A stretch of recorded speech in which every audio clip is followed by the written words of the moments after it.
So hello guys, আজকে আবার চলে এলাম নতুন একটা ব্লগ নিয়ে। আজকে একটা লোক রিয়াদ থেকে আমাদের এখানে এসছে কাজের জন্য।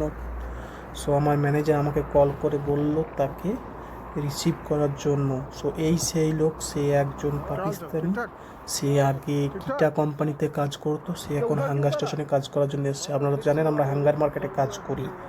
সো আমি তাকে জিজ্ঞেস করলাম রাস্তায় আসতে কোনো সমস্যা হয়নি তো। আর এইদিকে আমাদের রাত্রেবেলার খাবার জন্য আমরা আটা কিনে আনলাম। আমাদের রুটি বানিয়ে খেতে ইচ্ছা করছে। তো এইদিকে শান্ত আমাকে হাই ফাই দিচ্ছে। আর আমরা চাইলে রুটি কিনে আনতে পারতাম, কিন্তু না, আমাদের রুটি বানিয়ে খেতে ইচ্ছা হলো। আর এদিকে পামরোজ শান্তকে 5 টাকা দিয়েছে। শান্ত রুটি আটার দাম 3 টাকা, 2 টাকা নিয়ে নিয়েছে, তার জন্য ওরা হাসাহাসি করছে। সো আমরা এখন রুটি বানানোর জন্য সব কিছু তৈরি করার ব্যবস্থা করবো। আর এদিকে ওরা দুজন মনে বলছে, শান্ত বলছে আমি এখন ঘুমাবো, আমরা বলছে না আমাকে একটু হেল্প কর তুই। আজকে জুম্মার দিন ছিল, আমরা একসঙ্গেই একটু মজা মস্তি করি জুম্মার দিনে।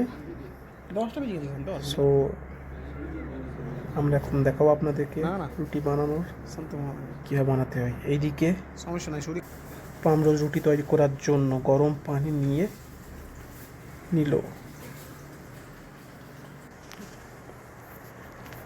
এদিকে প্রথমে পামরোজ আটা নিয়ে নিল,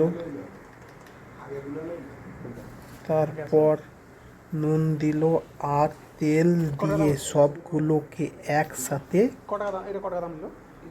মিশিয়ে নিবে। কারণ আমি তো এটা জানি না, তাই আমি শেখার জন্য তাকে বললাম। আর পামরোজ আমাকে বললো এটা খুব সহজ জিনিস, কোনো ব্যাপার নেই। আপনারা তো বুঝতে পারছেন প্রবাসীর জীবন, আমরা যদি একটা জিনিস খাই সেটাকে বানিয়ে খেতেই হবে। এইদিকে পামরোজ এটা মাখিয়ে নেওয়ার পর এই দেখেন, আপনারা দেখতে পাচ্ছেন গোল গোল হয়ে গেছে। এদিকে গোল করা শেষ। এদিকে ওরা দুজন মিলে একটু মজা করলো। এইদিকে শান্ত চিকেন, খাবসা চিকেন, এগুলো খাবসাতে খাওয়ার চিকেন। এদিকে শান্ত চিকেন কাটতে লাগলো আর আমি দেখতে লাগলাম এরকমটা বানানো নিয়ে। ওইখানে দেখতেই পাচ্ছেন আমরা লেখা আছে,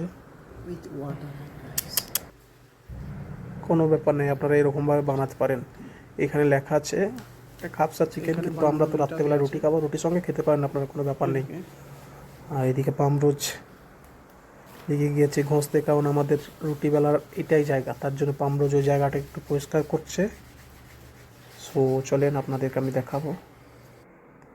সো এই তো দেখতেই পাচ্ছেন আপনারা, পামরোজ রুটি বেলার জন্য প্রস্তুত। ওই যে ওইটা বেলুন। আর এদিকে পামরোজ গুটলি করে নিয়েছে, গোল গোল করে নিয়েছে, তার জন্যই দেখতেই পাচ্ছেন। ও আটা নিয়ে নিল, আটাকে মাখাচ্ছে। দেখেন আমি তো জানি না কীরকমভাবে করে, আমি শুধু দেখছি।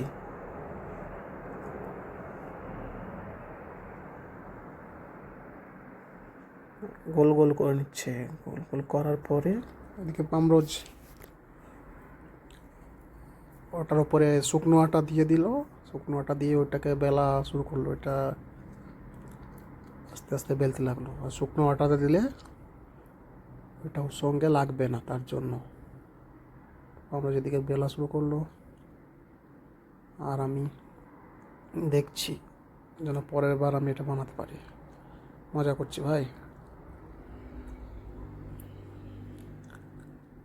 রুটি বানিয়ে গরম গরম খেতে খুব স্বাদ লাগে বাকালার থেকে।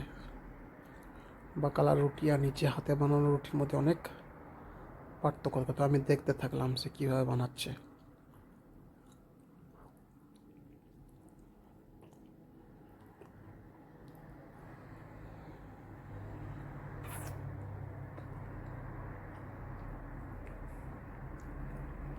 সে এখন গোল করতে কোনো সমস্যা হচ্ছে না, শুধু শুকনো আটা দিয়ে দিলে আর ওর উপরে ও বেলতে থাকলে কোনো ইচ্ছা না। এইদিকে তোর বেলা হয়ে গেছে রুটি। তো আমাদের যারা মেসে খায় তারা এখন বাইরে আছে, তারা আসবে একসঙ্গে খাবে। আমি এদিকে চিকেন মশলা চাপিয়ে দিচ্ছি, এদিকে শান্ত চিকেনকে রেখে দিচ্ছে। তো টাটা বন্ধুরা, আবার যদি পরে কোনো সময় হয় দেখা, আবার নতুন ভিডিও নিয়ে দেখা হবে। আসসালামু আলাইকুম।